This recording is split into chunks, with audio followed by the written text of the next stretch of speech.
Shalom, perkenalkan nama saya Suryati. Saya adalah mahasiswa dari STT Global Blue Indonesia, di mana saat ini saya sudah semester 5. Di sini saya akan membuat tugas dari Bapak Dr. Diki W. Kansil MTH MPD dengan mata kuliah Teologi Agama-Agama. Judul atau tema yang saya akan bahas pada presentasi kali ini adalah pernyataan eksklusif Yohanes tentang Yesus, sebagaimana dalam Yohanes 3 ayat 16. Injil Yohanes dikenal sebagai Injil yang sangat menekankan keilahian Yesus dan hubungannya dengan keselamatan manusia. Salah satu ayat yang paling terkenal dan sering dikutip dan yang menjadi ayat populer adalah Yohanes 3 ayat 16. Ayat ini sering disebut sebagai Injil dalam satu ayat, karena ayat ini merangkum inti dari kabar baik, yaitu kasih Allah, pengutusan anaknya, dan keselamatan yang diberikan kepada setiap orang yang percaya kepadanya. Namun di balik universalitas kasih Allah, terdapat pernyataan yang bersifat eksklusif tentang jalan keselamatan yang hanya melalui Yesus Kristus itu sendiri. Dalam Yohanes 3:16 dikatakan, karena begitu besar kasih Allah akan dunia ini, sehingga ia telah mengaruniakan anaknya yang tunggal, supaya setiap orang yang percaya kepadanya tidak binasa, melainkan beroleh hidup yang kekal. Analisis teologis yang pertama, kasih Allah yang universal. Kata karena begitu besar kasih Allah akan dunia ini menegaskan sifat kasih Allah yang mencakup seluruh umat manusia. Kata dunia atau kormos di sini menunjukkan luasnya kasih Allah tanpa memandang bangsa, status sosial maupun latar belakang. Yohanes ini ingin menekankan bahwa inisiatif keselamatan itu berasal dari Allah sendiri, bukan hasil usaha manusia. Jadi manusia tidak dapat diselamatkan oleh perbuatan baiknya. Dikatakan keselamatan adalah inisiatif Allah dan bukan hasil usaha manusia. Bukan berarti kita bebas melakukan dosa, kita bebas melakukan apa yang jahat. Tetapi sebagai respon bahwa kita menerima kasih Allah, anugerah Allah itu, kita harus mengerjakan jalan keselamatan kita itu. Dalam artian, hidup kita tidak bebas melakukan apa yang dapat menyakiti hatinya Tuhan. Keselamatan itu dapat hilang dari kita jika kita tidak menjaganya. Keselamatan di sini saya ibaratkan dengan tiket. Ketika kita ingin pergi ke suatu tempat, mungkin itu pengen pergi healing atau ingin menghadiri suatu acara, tentunya kita membutuhkan yang namanya tiket pesawat.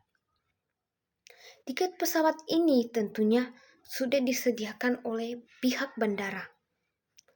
Dan tugas kita adalah kita membeli tiket tersebut. Tentunya kita harus menjaga jangan sampai tiket tersebut hilang, sehingga kita tidak bisa pergi ke tempat yang kita tujui. Kata membeli di sini saya ilustrasikan adalah adanya usaha pengorbanan. Untuk mendapatkan tiket itu tentunya kita harus berusaha, harus mengeluarkan uang untuk membayar tiket itu. Apakah tiket ini masih bisa hilang walaupun sudah diberikan atau sudah ada di tangan kita? Jawabannya adalah tentu saja bisa. Begitupun dengan keselamatan yang diberikan Allah kepada kita. Allah menyediakan keselamatan itu. Keselamatan itu disediakan Allah kepada kita, tetapi kita sebagai manusia harus tetap mengerjakan keselamatan itu. Tetap berusaha, berkorban, dan menjaga jangan sampai tiket keselamatan itu hilang dari dalam hidup kita.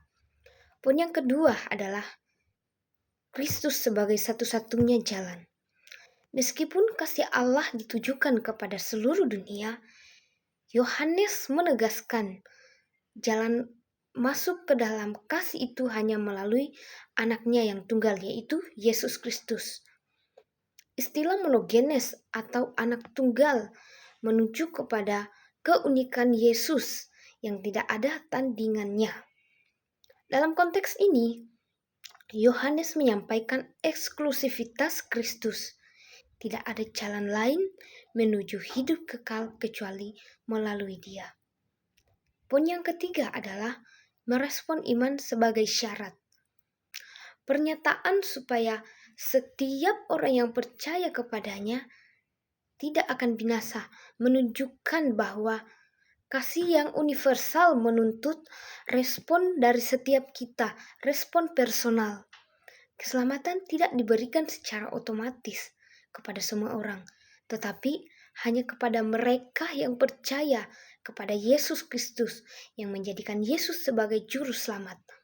Dengan demikian, iman kepada Kristus menjadi batas pemisah antara mereka yang tidak binasa dan mereka yang berada dalam kebinasaan. Dalam Yohanes 3 ayat 18. Poin yang keempat adalah hidup kekal sebagai pemberian. Eksklusif janji hidup yang kekal. Dalam Yohanes bukan sekedar kehidupan tanpa akhir, melainkan kualitas hidup yang berakar dalam persekutuan dengan Allah melalui Yesus Kristus. Hidup kekal ini bukan hasil usaha manusia, melainkan anugerah Allah yang hanya diperoleh melalui Kristus. Dalam Yohanes 14 ayat 6 dan Kisah Para Rasul 4 ayat 12. Implikasinya bagi iman Kristen. Yang pertama, eksklusivitas Kristus. Yohanes 3 ayat 16 menegaskan bahwa keselamatan hanya ada di dalam Yesus. Tidak ada jalan atau alternatif lain untuk menuju keselamatan itu. Yang kedua, universalitas kasih Allah. Walau eksklusif dalam jalan keselamatan, kasih Allah tetap bersifat universal, terbuka bagi semua orang, bagi semua bangsa. Poin yang ketiga adalah urgensi misi dan penginjilan. Karena keselamatan hanya melalui Kristus, gereja terpanggil dan diutus untuk memberitakan Injil kepada dunia, kepada orang yang belum mengenal Allah. Poin yang keempat adalah iman sebagai respon personal. Keselamatan yang ditawarkan melalui Yesus Kristus bukanlah suatu yang otomatis diwarisi dari keluarga, tradisi, atau latar belakang gerejawi semata. Yohanes 3 ayat 16 menegaskan bahwa setiap orang yang dipanggil untuk merespon kasih Allah secara pribadi. Artinya, iman Kristen menuntut keputusan yang sadar dan penuh kesungguhan dari individu untuk percaya kepada Yesus sebagai juru selamat. Jadi keselamatan dalam kekristenan itu tidak pernah dipaksakan. Respon iman ini bukan hanya merupakan pengakuan di bibir, melainkan keterlibatan hati, pikiran, dan kehendak dalam menyerahkan hidup sepenuhnya kepadanya. Dengan demikian, iman tidak dapat direduksi menjadi warisan budaya atau kebiasaan turun-temurun, melainkan hanya dihidupi secara pribadi sebagai hubungan yang nyata dengan Allah melalui Yesus Kristus. Sebagai penutup, dalam Yohanes 3:16 mengandung kedalaman teologis yang besar karena menyatakan kasih yang universal sekaligus jalan keselamatan yang eksklusif dalam Kristus. Ayat ini meneguhkan bahwa kasih Allah mencakup seluruh dunia tanpa batas, tanpa mengenal siapa orang yang akan diselamatkan itu. Namun, pada saat yang sama, jalan keselamatan yang ditawarkan Allah hanya tersedia melalui Yesus Kristus itu sendiri, putranya yang tunggal. Bagi orang yang percaya menjadikan dia sebagai juru selamat, dia dapat selamat. Inilah inti iman Kristen, kasih yang besar bertemu dengan panggilan untuk percaya kepada Kristus. Bagi gereja, ayat ini bukan hanya menjadi sumber penghiburan, melainkan juga tantangan untuk setia memberitakan Injil di tengah pluralitas dunia, dengan tetap memegang teguh pengakuan bahwa hanya Kristus sendiri, Yesus Kristus, di dalam Dia ada keselamatan dan dalam Dia ada pengharapan. Kita dapat memperoleh hidup yang kekal ketika kita menyerahkan hidup kita, menjadikan Dia sebagai satu-satunya juru selamat dalam kehidupan kita. Oke, sekian pemaparan dari saya. Kiranya melalui presentasi ini dapat menjadi berkat bagi setiap pendengar yang mendengarkan presentasi ini. Terima kasih saya ucapkan. Tuhan Yesus memberkati.